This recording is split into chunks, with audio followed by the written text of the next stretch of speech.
Inaasahan na magiging madugo ang sabong na ito sa Marikina City.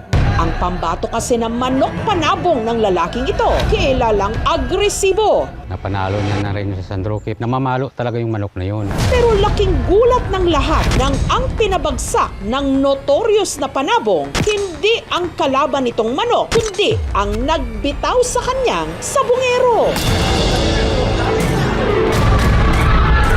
Ang katawan ng lalaki halos maligo na sa sarili niyang dugo.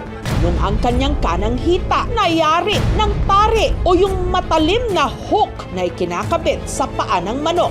Putol lahat to sa parang buto na lang naiwan. Parang gripo yung putol yung litid eh.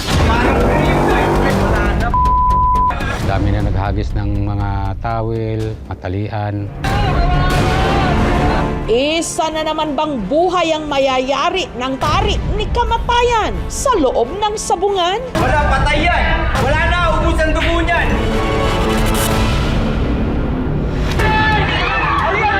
Ang nasugatang sabungero, ang 42 anyos na si Ruel, hindi niya tunay na pangalan. Kaya lang hindi kagad na buhat kasi takot din magsugod yung iba kasi baka sila din tamaan.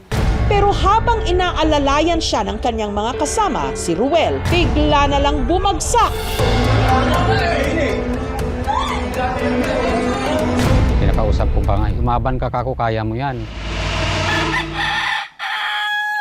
Kwento ng kasamahan ni Ruel na si Andoy, sideline na raw talaga nilang magbitaw ng manok sa tuwing may sabong sa kanilang lugar. Siyempre pinapatulan namin yun kasi pwede kang magbitaw ng manok na walang puhunan. Pag nanalo, hinahati. Kada laban kasi, nakakapag-uwi sila ng hanggang 1,000 pesos na komisyon. Malaking tulong kahit paano sa gastusin ni Ruel, lalo pat may sakit ang kanyang ina. At dahil walang sariling manok, ang madalas niyang bitawan ang panabong ng kapitbahay niyang si Sunny. Kahit anong tapang na manok, nahawakan niya. May diskarte siya eh.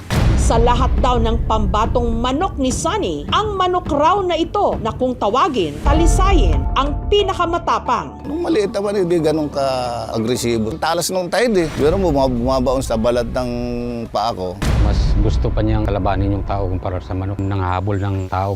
Ang bukod tanging nakapagpapaamo lang daw rito, si Ruel. Kakapitan niyan sa ilalim. Hindi nagagalaw yung manok. Tapos hawakan niya yung ulo. Imasimasin niya na yun. Hindi na yan gagalaw. Pag talagang mga ngagat, pag hawak mo pa lang yan, itong ulo niyan, pumapaling, ipilit niyang kakagatin yung kamay mo. Kaya ang ginagawa ni ihimasin niya na para hindi na siya manuka.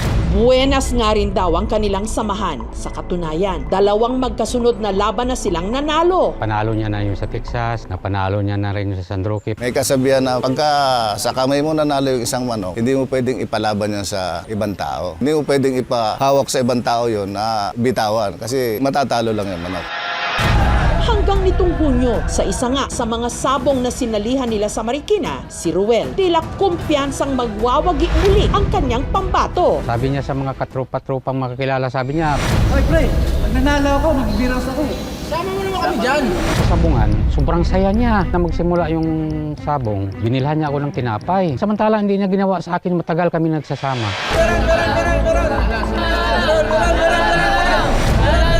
Hanggang sa nangyari na nga ang hindi inaasahan. Si Ruel hinabol at inatake ng dating kasunduang manok.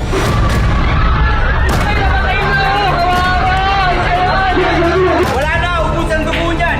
Parang gripo eh! Mabilis ang pangyayari, hinabol sa nagsigawan. Takbo, hinarap niya pa. Itong posible po na coming from a breed na medyo aggressive at medyo madaling mapikon, yung tamang pagbitaw napaka-importante kasi pag hindi nabitaw ng maayos, yun ang mga posibleng attacks na nangyayari sa hangin.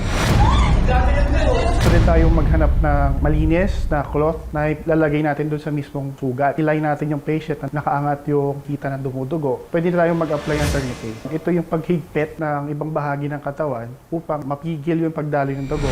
Ang sugatang hita ni Ruel, agad naman daw tinalian ng panyo para maampat ang pagdurugo. Tinalian na ng guma, hindi talaga mapigil yung dugo. Inabot pa yung daliri, tapos dito tinamaan to, putol talaga. Kaya yung dugo sobrang dami. Habang nag-aagaw buhay si Ruel dahil nabitawan ng manok, itinuloy pa rin ang sabong.